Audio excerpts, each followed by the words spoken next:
because kids are just not paying attention as much, which is a problem everywhere in the world because of all the distractions going on. That's the main challenge.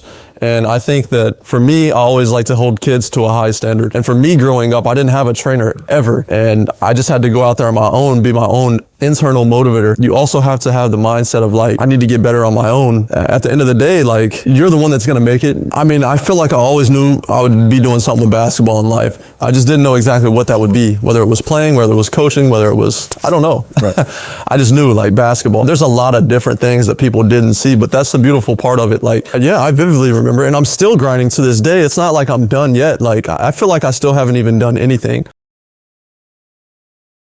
Welcome back to the Start Somewhere podcast. I'm your host, Jem Lakyan. This is a platform where we celebrate the journey and inspire the first step. Because every successful athlete we've ever met, entrepreneur that we've had on the pod, creator, has a story. A moment where they chose to take the first step despite fear, uncertainty, or failure. Our hope is that through these conversations, you're inspired to take your own first step, because every great journey begins by starting. Today's guest is someone I've gotten to know over the past few days. I've loved the way he's worked with the kids, helping out the kids here at JoFlo. He's worked with some of the world's best basketball players, helping them perform at the highest level in the NBA. Please welcome Trae Ball, Trae Jones. Man, I appreciate that. What a great intro right there, man. That was beautiful. First off, brother, how's everything been here in Sydney? How's the camp? Everything's it's been good, man. The first day I got here, I landed at night, so I went to the hotel and went to sleep. Yeah. After that, the next day I went down to the city. I love city skylines, so I just went down there to check it out and see what it was about. Got my pictures in, saw the Opera House. Yep. Because it's always like you see it on Instagram and everywhere else, but until you see it with your own eyes, it's like, yeah, different, huh? It's different, yeah. When you put yourself in that setting. So yeah, that was super cool. And then ever since then, I've been up here at the gym putting in work, which isn't really like work to me. It's just when I say that, it's like putting in our reps. So it's been a good few days. Just finished up the camp. So today we have the shooting clinic, and then tomorrow some private sessions. So. And easy money, man. It's another day at the office for me. You see any differences? Because you just came back from Singapore. Yep. And do you see any differences from Singapore to here and obviously back home in LA? Yeah, I think the skill level here is a little bit higher, but the ability to listen and pay attention and like put it into the next set is a little bit lower here because kids are just not paying attention as much, which is a problem everywhere in the world because of social media and because of all the distractions going on. Their ability to like lock in for a certain amount of time is just shortened. Yeah. So that's the main challenge. And I think that for me, I always like to hold kids to a high standard, and whoever I'm working with to a high standard. And it's just small stuff like that. At every level, you're going to teach something different. And at this level, it's like, how well can we pay attention? How fast can we implement something when a coach tells you? And can you also have fun at the same time while doing that stuff? But not too much fun to where you're like not getting better or you're just joking around. But yeah, we have to focus on those types of things because that's how you can improve a little bit faster. Yeah. Yeah, I don't know if you know, but here in Australia, we've actually banned under 16s from social media. Yeah. I feel like that's a very bad thing these days because, they're, like you were saying, their attention span, and I see the way you've been with these kids, like, you know, trying to trick them to see if they're listening. Yeah. And sometimes you have to, I see you get frustrated sometimes because you have to repeat things like 5 times. Yes. Yeah, and I've been repeating the same thing 5 times every single camp this summer. This is my 3rd country right now, probably my 10th or 12th camp or something like that up to this point. And for me, it's always the same message at every camp. I'm saying the same things because I want kids to understand that nothing's going to change whether I'm working with a high-level player or if I'm working with a 3 or 4-year-old. Yeah. It's always going to be the same message, a little bit different wording, obviously, because some levels are higher than others, but always don't get bored with the basics. And I like working on foundational, fundamental things. And I think that's easier to teach than trying to teach some drill that's eye candy or some magical drill that you have to really think hard about. It shouldn't be like that, man. It's just basketball at the end of the day. And yeah, I just like to keep it a little bit more simple. Yeah, like your eye candy, no cool guys. Yeah. No cool guys allowed, man. It's like, that irks me probably the most whenever I like blow the whistle and I'm like, all right, guys, bring it in. And you have that 1 or 2 guys that are just walking too cool. Too cool. I'm like, what are you doing, man? Like, we're here to play basketball. We're here to get better. If anybody's gonna walk cool, it's gonna be me walking cool, you know? Yeah. But even I never try to do that type of stuff. Like, I never want to seem like the cool guy, because there's always a job to get done. And also, you got to leave your ego at the door whenever you come into these types of settings. Yeah. Tell us about your upbringing and where this all started, the love of basketball for you. Yeah, so it started around probably 5th or 6th grade, and whenever I started to take it like super serious. That's when I started locking in every single day. I vividly can remember that day. I'm like, I'm gonna figure this out, and this is what I want to do, is play basketball. I didn't necessarily know I was gonna be doing this 6-7 years down the line, but I knew playing basketball was gonna be like my outlet for just, you know, like creativity, and also like anytime I had a problem in life, whether it was like a girlfriend problem or just I felt down, every time I went to that court, man, everything just, it disappears. Like, and you only think about basketball, and then your imagination gets to going. You know, you start putting yourself in game-like situations. And for me growing up, I didn't have a trainer ever. And I just had to go out there on my own, be my own internal motivator. Like, I had my own internal motivator. And I think that's a lot what kids lack nowadays too. They need somebody to push them and tell them exactly what to do, which is fine for, like, you need structure and you need to know what drills to work on. But you also have to have the mindset of like, I need to get better on my own, because at the end of the day, like, you're the one that's gonna make it, you know? So you gotta be willing to just try things out sometimes. Yeah. And where'd you grow up? I grew up in Wichita Falls, Texas. It's a very small kind of country town. It's in North Texas, like near Oklahoma, about 5 minutes from the Oklahoma border, and very rural. Not too much going on, like not too many activities. It's very flat. Any famous people that come from there? Not really. We have a couple of like basketball people, but we're actually known for the world's littlest skyscraper, they call it. Yeah, it's like in the Guinness World, the record book. And only one in the city, or? Yeah, it's the only one. I think what happened is like a con man listed it for sale, and he did like inches instead of feet or something. I can't remember, there's centimeters or something like that. But yeah, you should look it up. It's actually pretty funny. But that's what we're known for. That's how small of a city we are.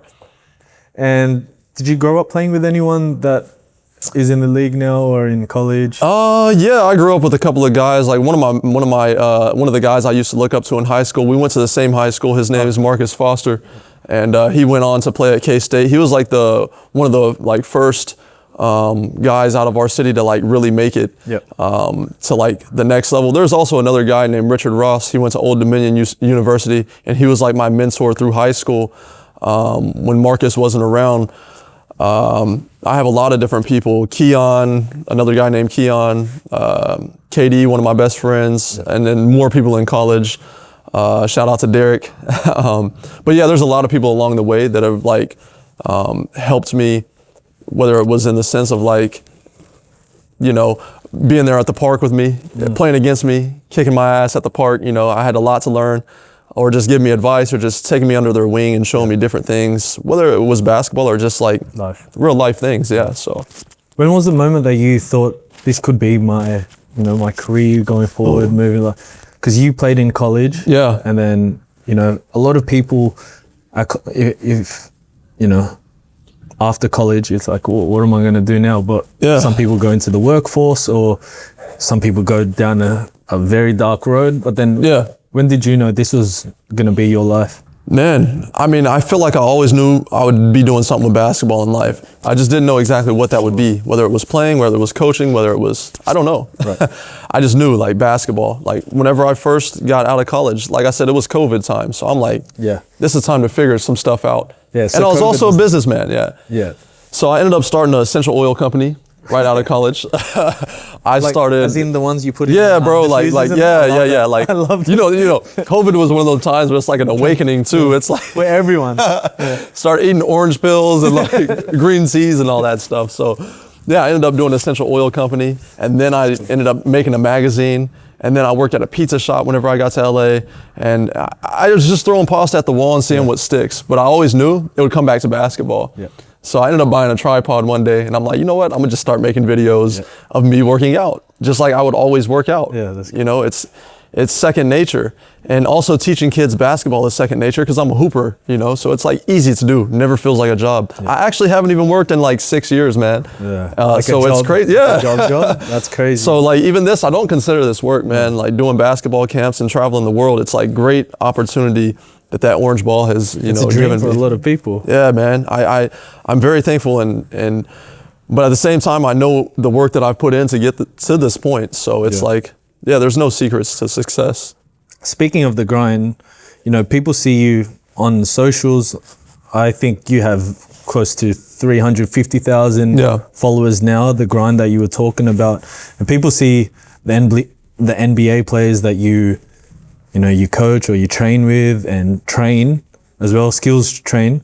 And also, like now you're in Sydney, you're going on world tours.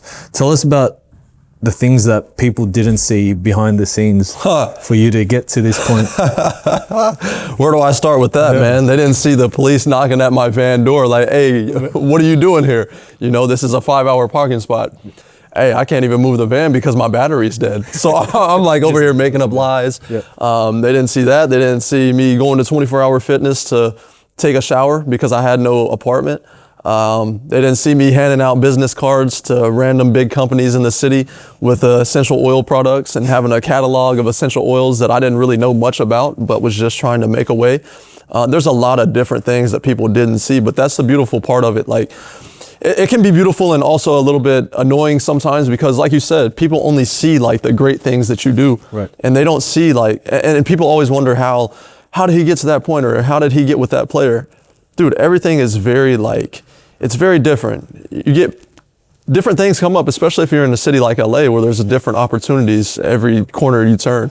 So a lot of stuff can change in a short amount of time. But if you prepare yourself for that opportunity beforehand and you put yourself in position to, when that opportunity comes, now you're ready to take advantage or attack that opportunity. So that's pretty much what I was doing. I was putting in all my reps and I knew just one day there would be an opportunity. And when that opportunity came face to face with me, I'm like, hey, easy money, I'm prepared for this. So yeah, man, just prepare yourself for the opportunity before the opportunity happens, I think, Because going to exactly what you were saying, and people don't really know except for when you start your own business, your own journey into whatever it is that you want to pursue.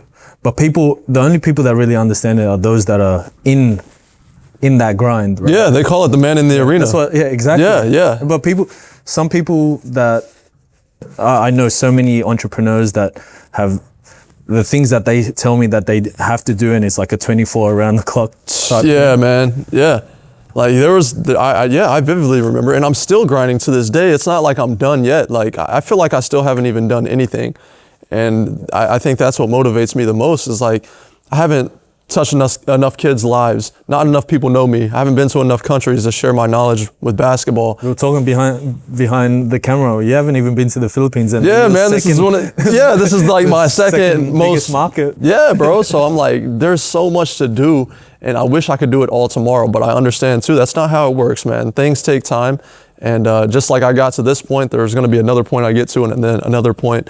So I can't rush it, but I can only just do my due diligence and put the work in that I need to do in between now and then. That way I'm prepared for everything. Let me tell you now, when you go to the Philippines, it will be life-changing. Oh man, I can't wait for that. It's going to be life-changing. The love that you'll feel, you'll see the different type of basketball over there. The love for basketball, the passion is different, is next level. You see like courts at every corner, kind of like in America, but different kind of courts as well. Like you'll see the rich side, you'll see the different side. I'm excited for that. That's what I look forward to the most, man. Just the culture and just seeing like, what it's like. Yeah. What it's like, what's the food like, what's the streets look like, every country is different. I don't know if you know, because we got colonized by Spain a long time ago, so we have that kind of culture. We have our own culture, and because we were also colonized by America, that's why they love basketball and they love boxing and they love, American sports, is because we were once an American colony. Yeah, so that's why they love, and you'll go there, you're like, oh, they get, this is different. It's in Asia, but it's very American too. Yeah. No, I can't talk to the kids there like I talk to them here. They might whip out some Muay Thai moves on me. Boxing. Yeah, something. You've been around athletes that play at the highest level. What do you think separates those who make it and those who don't? Man, like I say this all the time, answer never changes, man. They do the basic fundamental things really, really well at a high level. And they also they just work like some of them have $200 million contracts, but they work like they're still trying to get that first contract. So the focus and attention to detail is there every single rep. There's not a rep off. They pay attention to the smallest details. Like I know I was training with Zach LaVine 2 summers ago, and he was like, hey, let me know if I'm holding my follow through. Let me know if I'm not holding my follow through. Then he's like, let me know if I land on balance. And I'm like, bro, what? You're an all-star. You're like one of the best. You're one of my favorite players. I feel like my game is like his, not to that level, but I move like him and stuff. And I'm like, bro, you're asking me to tell you this small stuff like this. I'm like, wow, you really take it that serious. And that was like an eye opener for me, because I was like, I didn't realize these guys at this level even said stuff like that, or even that's what I mean by like not having an ego. Most guys would, that aren't at that level would be like, they wouldn't even say something like that. But they know. Zach knows he's Zach. He doesn't have to prove anything to me. He's like, hey, this is about, I need to know if I'm holding my follow through or not. Like, tell me straight up. And I respected that so much, man. And I've heard a lot of those type of comments training with different people. And it's really cool to see that, because they're so humble and have no ego, and they're willing to learn. They never think they know it all. So that's a good separation point. Yeah. When did that first opportunity come for you to work with these NBA players? How did that come? My first opportunity happened through a guy named Zach Gonzalez. He's one of the best trainers in the world, in my opinion. Maybe biased, I don't know, don't care. But shout out to him, because I messaged him on Instagram. He used to work with Lakers player development, and he worked with Phil Handy, and which is another one of my hero guys in this space, because he's an OG. And I learned a lot from his videos. But yeah, Zach Gonzalez was the guy that kind of opened the door. He introduced me one time. He was like, yeah, you want to come? I got coffee with him, and then the next thing I know, he's like, hey, do you want to come help me rebound for Danny Green? And man, I'm in the back of it. When I read that message, I'm like, yo, what? What year was this? Oh man, this was probably 3 summers ago. This was probably 2024. Yeah, this is super recently. And yeah. Is he still in the league? No, Danny retired the next year, I think. Yeah. But he was trying to come back. Yeah. He didn't know what he was going to be doing, and then he got into the broadcast stuff. But yeah, when I saw that message, man, I called my mom. I called my bro Derek. I'm like, bro, you never believe this. I get to go rebound. I get to help rebound for Zach and Danny Green, blah blah blah. And then after that, man, I was around Zach every single day. Never asked for anything. He just took me under his wing, really, and I helped him rebound for all the players you can imagine, man. I just got done doing pre-draft with him this year, and he had the #1 pick in the world, AJ DeBonsa. So I had the opportunity to work with Zach and be there every single day with his workouts. He's brought me around a lot of, majority of the NBA guys that I know is because of Zach. So shout out to him, huge shout out to him, man. He's been a huge part of the process. I feel like people like that open up opportunities, God sent them into your life to. Oh man, yeah. And God, also with all your grind and everything, but God was able to have someone like your friend Zach to bring you into those rooms to open up a world of more opportunities. But God called you to that. Yeah, absolutely. And thankfully Zach likes coffee too, but he better stop drinking Starbucks. Nah, he's also a coffee lover, man, and he's one of my best bros. When I'm in LA, I'm with him a lot. We spend a lot of time together, and I'm happy to be around and just soak in all the knowledge that I possibly can. So it's really a great learning opportunity. Every time I go in there, man, I'm stealing drills. I'm taking drills that he's using. We bounce off of each other. He'll be like one time he told me, he does this very often. He'll just throw me in there and be like, hey, you got ball handling, or you got the next finishing drill, and then I'll take the shooting. And sometimes at first I'll be like, dang man, I don't know what to do. But that's what I'm saying. when you just do basic stuff, you don't have to think like that. You just be like, okay, then you don't have to overcomplicate it. Because like I said, NBA players, they'll respect it more if you're on top of your game and you know what you're talking about, in the sense of like not trying to do anything crazy. And you're just doing basic stuff. They'll respect that more than you trying to create some magical drill that makes them jump off the wall, do a backflip, catch a tennis ball, and throw it back to the ocean. You know, no, so.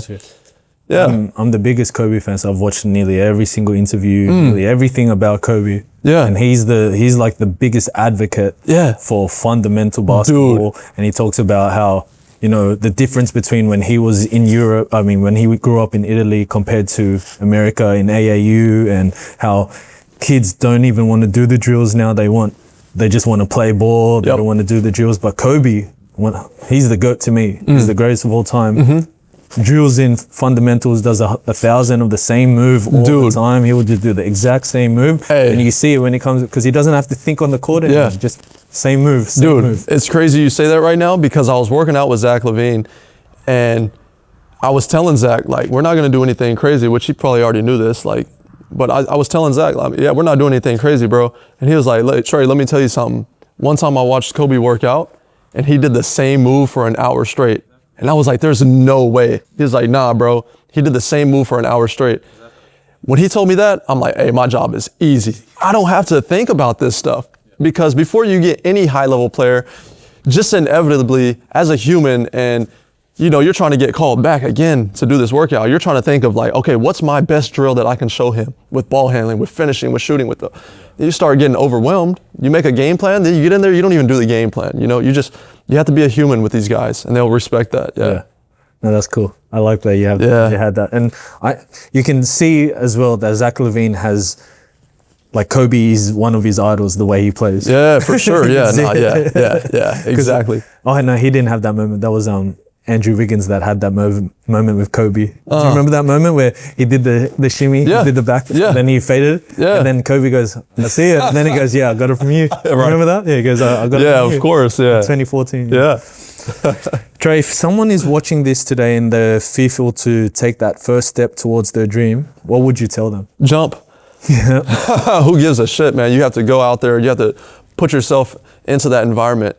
Everything's going to seem frightening at first because there's so much to figure out. But until you're in the mix of things, that's whenever you really start to figure it out.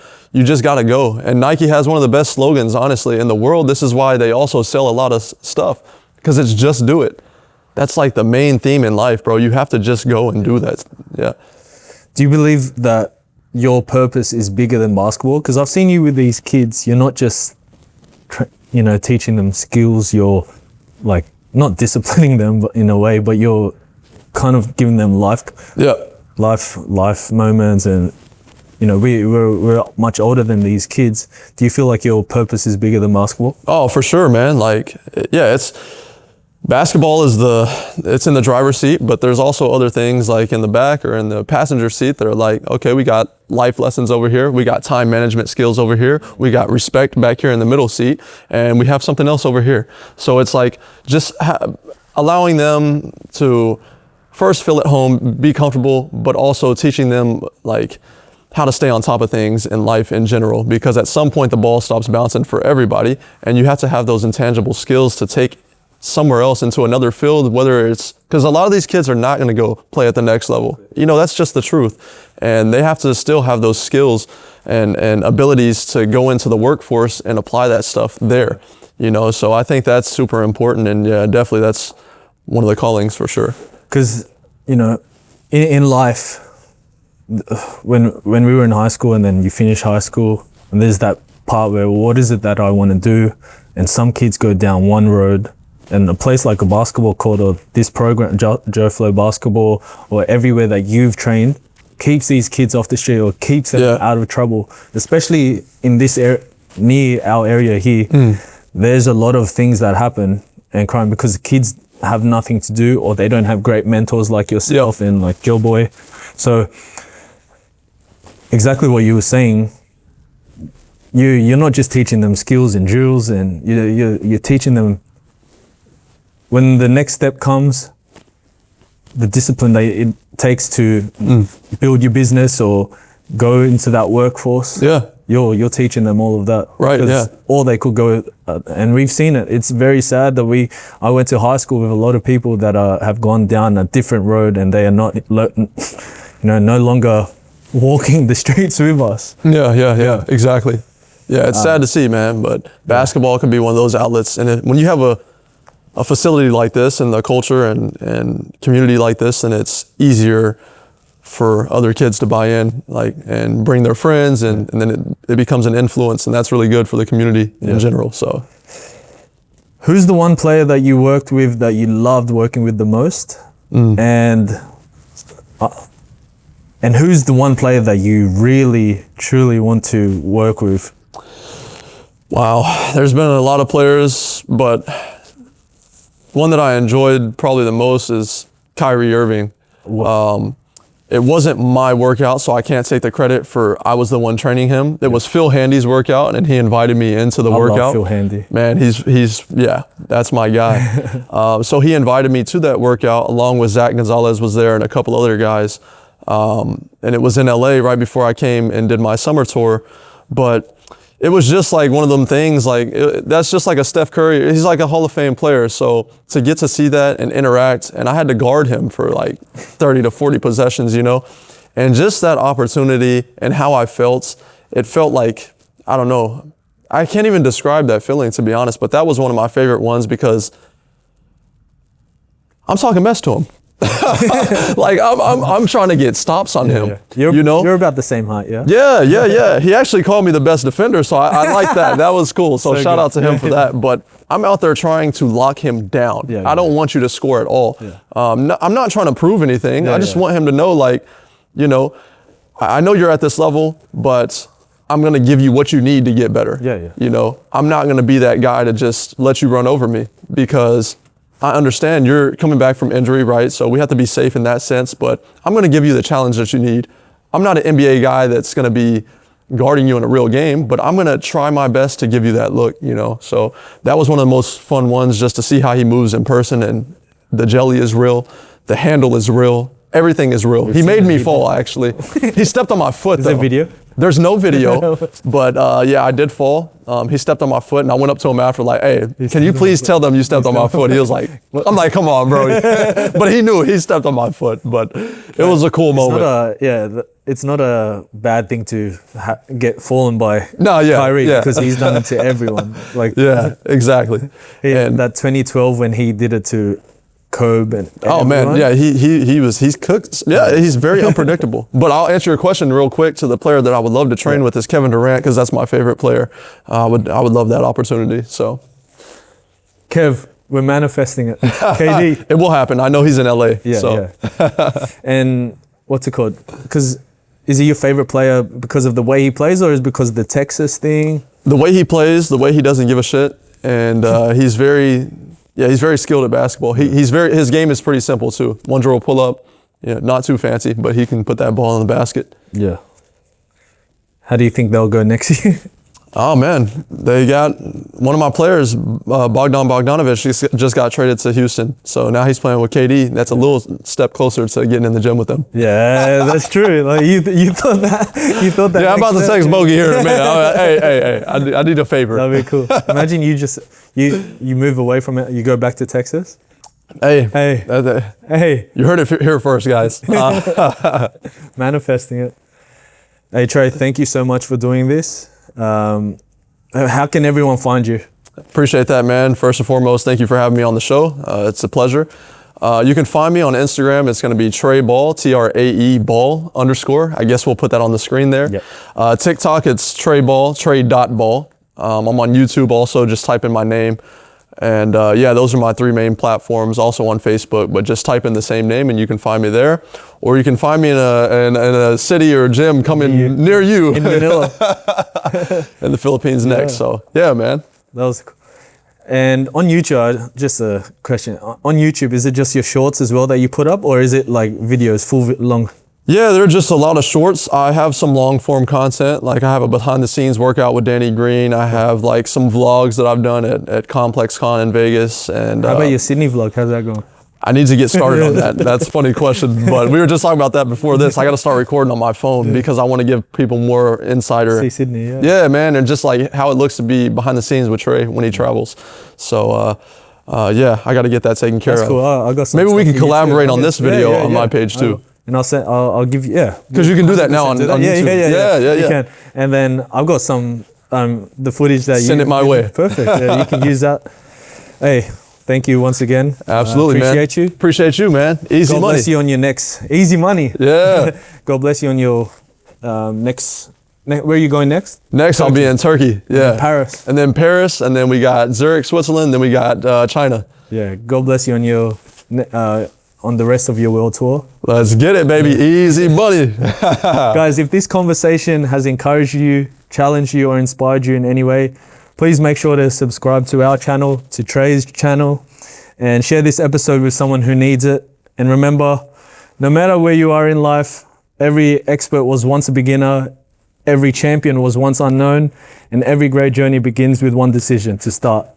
Boom, right there. Easy money. Easy money. Make sure y'all subscribe to this channel. Deserves it. Thanks, bro. Let's go. We got a camp to get to now. My God. Appreciate you, bro. Appreciate it. Easy, man. That was fun. Thank you.